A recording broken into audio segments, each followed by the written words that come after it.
Olá, amigos e amigas, Diácono Beto da Arquidiocese de Maringá, para o nosso terceiro vídeo aula sobre a Lei de Talião. Nós já vimos no primeiro encontro como que a Lei de Talião foi importante naquele momento histórico do Oriente Antigo, aonde em torno de 1700, 1800, até muito depois disso, em torno de nascimento de Jesus Cristo, ainda era uma lei que estava válida, como que ela regulou as relações sociais.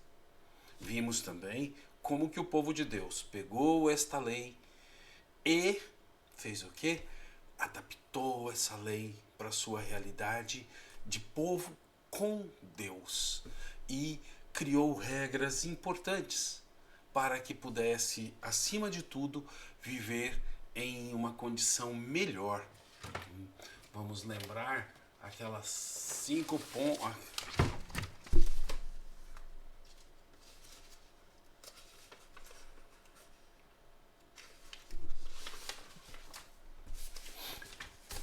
Vimos também como que o povo de Deus adaptou essa lei para viver melhor, para que pudesse, como povo de Deus, povo com Deus, viver na justiça, em harmonia, mas pensando também no bem do próximo.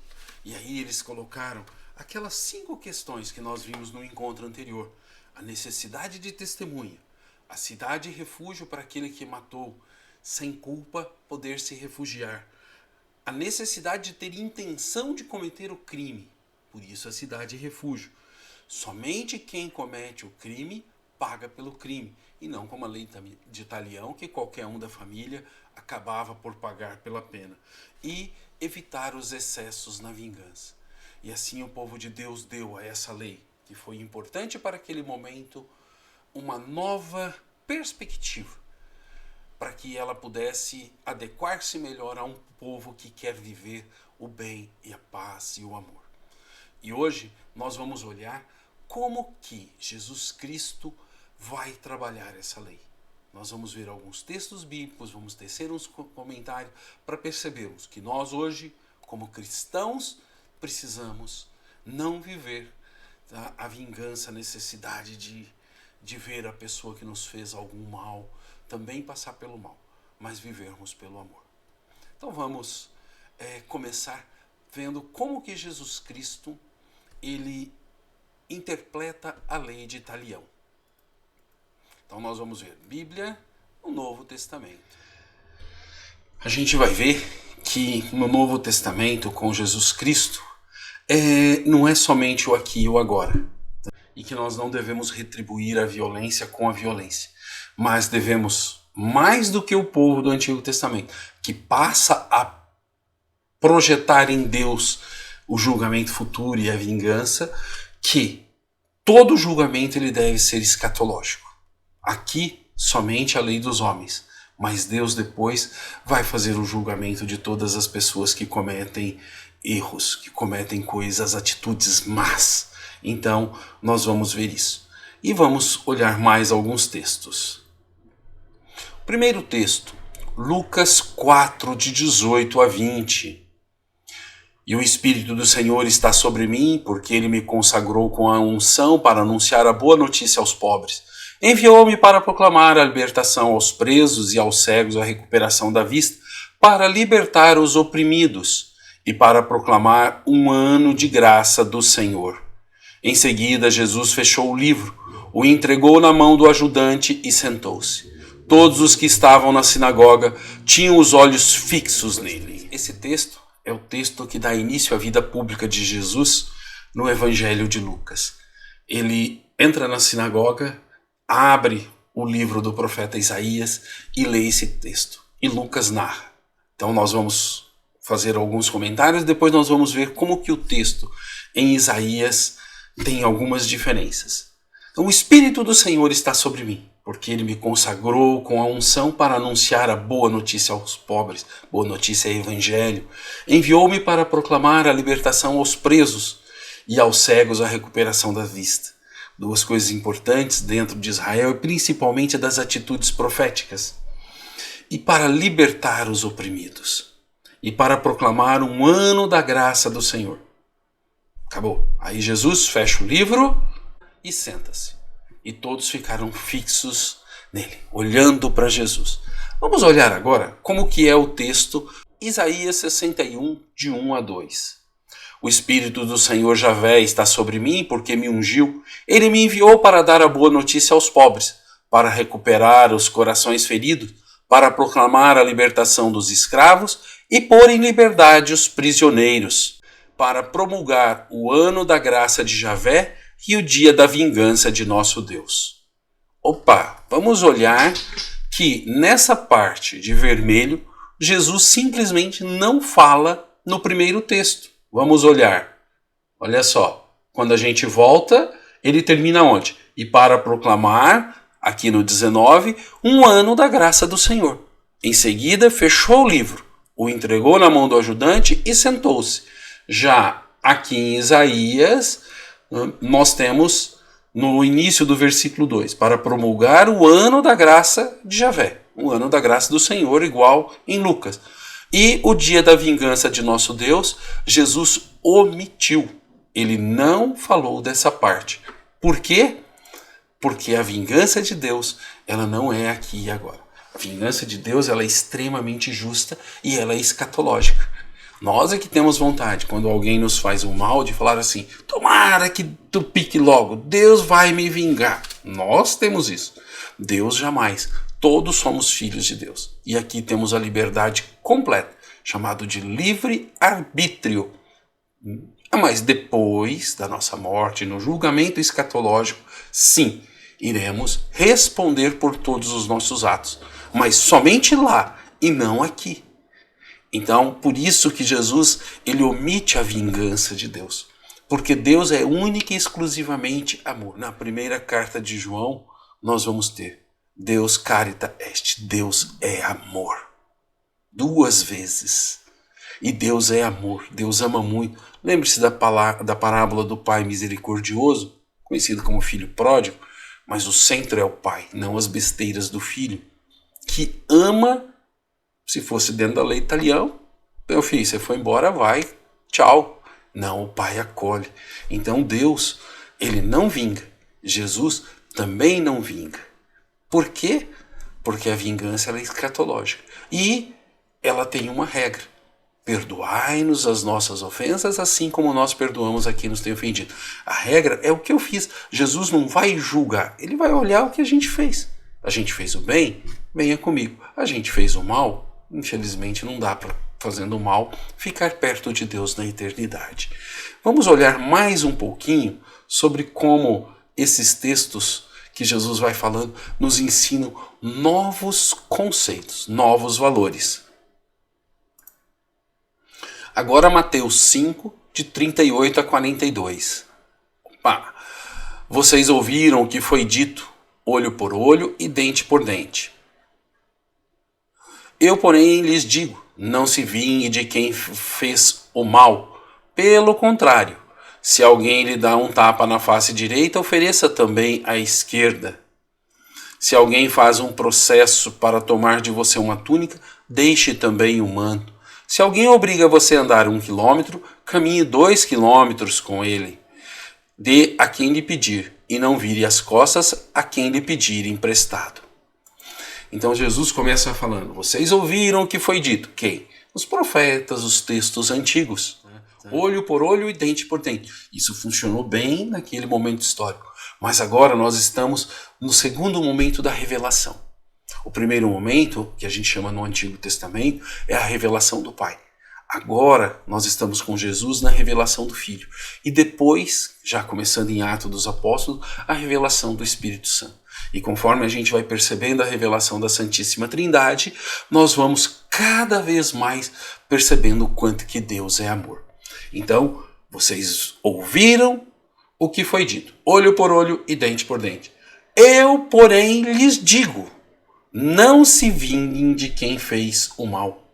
Pelo contrário, se alguém lhe dá um tapa na face direita, ofereça também a esquerda.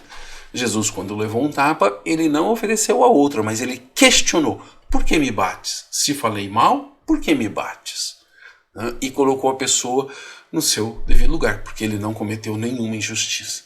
Então nós também não devemos ter a atitude de revide com violência, mas sim de questionamento forte de quem é da paz e do amor. Então isso é muito importante. E Jesus, ele vai colocando um pouco mais em cima disso. Vamos olhar agora outro texto bíblico. Mateus 5, 43 e 44. Vocês ouviram o que foi dito: ame o seu próximo e odeie o seu inimigo. Eu, porém, lhes digo: amem os seus inimigos e rezem por aqueles que perseguem vocês. Vocês ouviram o que foi dito: ame o seu próximo e odeie o seu inimigo.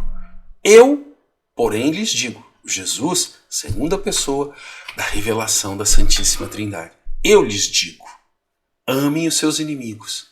E o que Jesus vem? Ele vem para anunciar o Pai. Ele fala: eu vim para revelar o Pai, não a mim mesmo, mas para revelar Deus. Amem os seus inimigos e rezem por aqueles que vos perseguem. E se a gente continuar, a gente vai perceber mais algumas coisas. Por exemplo, nesse próximo texto, Mateus 5, de 45 a 48. Assim vocês se tornarão filhos do Pai que está no céu, porque ele fez o sol nascer sobre maus e bons, e a chuva cair sobre justos e injustos. Pois se vocês amam somente aquele que os amam, que recompensa vocês terão? Os cobradores de impostos não fazem a mesma coisa? E se vocês cumprimentam somente seus irmãos, o que é que vocês fazem de extraordinário? Os pagãos não fazem a mesma coisa? Portanto, sejam perfeitos como é perfeito o Pai de vocês que está no céu. E aqui a gente começa a perceber algo que vai caracterizar o cristianismo. Assim, se vocês se tornarão filhos do Pai que está no céu, porque ele fez nascer sobre bons e maus. Ou seja, Deus faz para todos. Alguns já começam a colher aqui e sentir a felicidade de ser filho e filha de Deus. Outros negam essa paternidade, essa filiação e acabam fazendo projetos maus. E ele faz a chuva cair sobre justos e injustos. Ou seja, o sol, tudo aquilo que Deus dá, ele dá para todos. Agora, se vocês amam somente aquele que os amam, que recompensa vocês terão? As pessoas ruins não fazem isso? Os cobradores de impostos, os corruptos, os violentos, os fascistas, os genocidas e todos os outros não fazem somente isso? E se vocês cumprimentam somente os irmãos de vocês, o que tem de extraordinário? Eu amo, mas só amo os meus. Quem eu não gosto? Então quer dizer, o que é que vocês fazem de extraordinário? E o cristão tem que ter algo extraordinário, chamado o quê? Amor. Portanto, sejam perfeitos como o Pai de vocês que está no céu é perfeito. E aí sim, a gente começa a viver essa boa notícia de Jesus Cristo, sem viver o amor. Então, cadê a lei de Talião? Ela é superada agora pela lei do amor. Vamos agora também ver outros textos do Novo Testamento. Porque a gente já viu que Jesus, ele vai falar da lei de Talião o seguinte: vocês ouviram o que os antigos dizem. Eu, porém, vos digo. E aí é que está. E vivam o amor. E vivam a paz. E não se preocupem com a vingança. Começa com Jesus não falando do dia da vingança na sua apresentação pública. E depois sempre falando assim: olha, essa lei funcionou lá atrás, mas agora ela tem que ser superada para um novo momento de muito amor, de muita alegria, de muita paz. Então vamos agora perceber como que as primeiras comunidades começaram a viver isso. Já no terceiro momento da revelação. O Pai no Antigo Testamento, Jesus no Evangelho e agora já nas cartas, nos outros escritos do Novo Testamento. 1 Pedro 2,22. Quando insultado, não revidava. Ao sofrer, não ameaçava. Antes, depositava sua causa nas mãos daquele que julga com justiça. Na carta de Pedro já vamos ter isso. Ou seja, quando ele foi insultado, não revidava. Na lei de Talião, seria a mesma proporção. Ao sofrer, não ameaçava. Antes, depositava sua causa nas mãos daquele que julga com justiça. Quem? o Pai que está no céu. E isso é um padrão de vida para as comunidades cristãs, até que foram reconhecidos por todos como pessoas de muita caridade. Vede como eles se amam. Esse texto não está na Bíblia, mas é um texto muito forte das primeiras comunidades cristãs. Viver o amor. E se a gente pegar mais um pouquinho, a gente volta em Mateus 5,39. A gente olha o seguinte: eu, porém, lhes digo, não se vinguem de quem fez o mal a vocês. Olha só, as comunidades vivendo aquilo que Jesus falou. Pelo contrário, se alguém lhe dá um tapa na face direita, ofereça também a esquerda. Eles vêm, pegam aquilo que Jesus falou e passam a viver no dia a dia, sempre relembrando a memória de Jesus. Então isso daqui é muito importante, porque as comunidades passam a viver aquilo que Jesus falou. E Paulo dá um passo a mais. Ele já vai falar que a organização da justiça e a cobrança da justiça deve ser do Estado e deve ser respeitada. Então vamos olhar um texto que Paulo nos coloca isso. Romanos 12, de 19 a 21. Amados, não façam justiça por conta própria, mas deixem a ira de Deus agir, pois o Senhor diz na Escritura: a mim pertence a vingança, eu mesmo vou retribuir. Olha que importante. No versículo 20, mas se o seu inimigo tiver fome, dê-lhe de comer. Se tiver sede, dê-lhe de beber. Desse modo você fará o outro corar de vergonha. Não se deixe vencer pelo mal, mas vença o mal pelo bem. Paulo, ele já transporta o quê? Falando assim, gente, não é conosco a vingança. Amados, não façam justiça com as próprias mãos. Mas deixem isso para o julgamento escatológico. Cada um vai ter que sentar na frente de Deus e falar daquilo que fez. E se nós chegarmos lá, eu me vinguei de todo mundo que... Cadê o amor? E nós somos cristãos somente se vivermos o amor. Tá? Então, a justiça e a vingança pertencem a Deus. Mas o Estado é que deve fazer isso daí. Vamos olhar mais um pouquinho para ver como que o Estado deve punir os culpados. Romanos 13, 4 e 5. A autoridade é um instrumento de Deus para o bem de você. Mas se você pratica o mal, tema, pois não é à toa que a autoridade usa a espada. Quando castiga, ela está a serviço de Deus, para manifestar a ira daquele contra o malfeitor. Por isso, é preciso submeter-se, não só por medo de castigo, mas também por dever de consciência. Então essa autoridade, além da autoridade divina, é a autoridade civil que nós temos. A autoridade é um instrumento de Deus para o bem de vocês. Mas se você pratica o mal, tema, pois não é à toa que a autoridade usa da espada, ou seja, das forças que o Estado tem para conter a violência. Então, prender uma pessoa, manter na prisão e assim por diante. Então, nós não devemos nunca buscar retribuir o mal com o mal e a vingança com a vingança, igual na lei de Talião. Mas pelo contrário, a gente vai perdoando, a gente vai fazendo aquilo que a gente tem de melhor como pessoa e como cristã. O quê? Viver o amor. Então, nós deixamos isso tudo para um momento escatológico. E aqui, mesmo se a pessoa nos fez mal, a gente age com o bem. E assim a gente termina esse estudo sobre a lei de Talião. Que bacana! Por quê? Porque a gente vai percebendo como que a revelação de Deus vai gradativamente agindo e cada vez mais aumentando para que nós percebamos que Deus é amor. Então, no primeiro momento, era só a lei de Talião. Aí eles colocam regras importantes para que possam viver a lei de Talião, que é o que eles tinham naquele momento, não existia outro sistema, mas que já passem a viver isso como povo com Deus, povo de Deus. Então a gente viu a necessidade de testemunha, a necessidade de refúgio, somente a intenção de cometer o crime, somente quem cometeu o crime paga pelo crime e não ter excessos na vingança. Mas daí também, já no Antigo Testamento, começa a se falar que a vingança é de Deus. Aí Jesus vem e já coloca algo diferente, fala assim, olha, vocês ouviram o que foi dito, eu porém lhes digo, não é assim, mas é assim, com amor.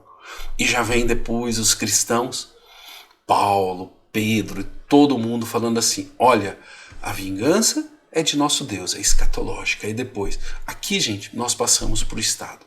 Se alguém nos roubou, a gente chama o juiz, a gente faz a denúncia. E hoje? Bom, hoje a gente procura uma delegacia, faz uma queixa, registramos BO, entramos com um processo, mas sempre pensando no bem. Eu nunca agindo pelas minhas próprias mãos. Ah, mas se você entrar com um processo, bom, todo aquele que comete um crime, ele deve ser penalizado, mas não sou eu quem vou penalizá-lo. Tem a justiça, tem o advogado, tem as leis e a gente respeita tudo isso.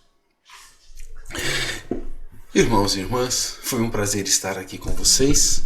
Legal estarmos juntos estudando a Bíblia. Que a gente possa continuar mais. Se inscreva no nosso canal, compartilhe, dê o seu positivo, porque isso é importante para que a gente possa cada vez mais estarmos mais perto de mais pessoas nesse processo de evangelização. Aqui nós não estamos fazendo profissão. Nós estamos aqui porque gostamos de anunciar a palavra de Deus. E cada vez mais queremos fazer isso com muita certeza de que Deus é amor. E nós precisamos divulgar o amor de Deus. Grande abraço a todos e até o nosso próximo estudo.